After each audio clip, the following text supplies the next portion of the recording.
Non, roti, chapati, rice ఎందులోకైనా perfect combination methi chicken. నోరూరించే methi chicken సరదాగా సీజుతో శ్రీవి ఫుడ్స్లో ఎలా చేయాలో చూద్దాం రండి. ఉల్లిపాయలు 3, టొమాటోలు 3 ఫైన్గా చాప్ చేసి పక్కన పెట్టుకోవాలి, చిన్న సైజువి. మేథీ చికెన్ కోసం నేను ఇక్కడ 3/4 kg చికెన్ తీసుకొని వాష్ చేసి పక్కన ఉంచుతున్నాను. స్టవ్ పై పాన్ పెట్టి 1/2 కప్ ఆయిల్ వేసి సన్నగా తరిగిన ఉల్లిపాయలు, ఆయిల్ హీట్ అయ్యాక ఉల్లిపాయలు వేసి కొద్దిగా పింక్ కలర్కి చేంజ్ అయ్యే వరకు వేపాలి. ఉల్లిపాయలు వేగిన తర్వాత ఫ్రెష్గా గ్రైండ్ చేసుకున్న అల్లం వెల్లుల్లి పేస్ట్ 2 స్పూన్స్ యాడ్ చేస్తున్నాను.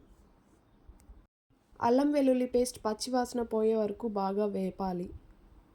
అందులోనే సన్నగా తరిగిన టొమాటో ముక్కలు యాడ్ చేసుకోవాలి. చిటికెడు ఉప్పు, పసుపు వేశాక టొమాటోలు మెత్తగా మగ్గనివ్వాలి.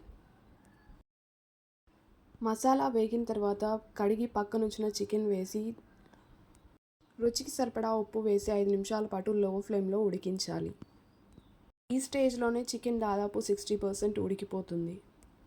చికెన్ ఉడికిన తర్వాత 4 స్పూన్ల ఎండుమిర్చి కారం వేస్తున్నాను. అలాగే 1 స్పూన్ ధనియాల పొడి వేసి కారం, మసాలా పచ్చివాసన పోయే వరకు వేపాలి. చికెన్ బాగా ఫ్రై అయిన తర్వాత 3 స్పూన్ల కసూరి మేతి యాడ్ చేస్తున్నాను. కసూరి మేతి చికెన్కి పట్టేలాగా బాగా కలపాలి. కసూరి మేతి వేసి 2 నిమిషాలు బాగా వేయించాక 3 టీ గ్లాసుల వాటర్ యాడ్ చేస్తున్నాను.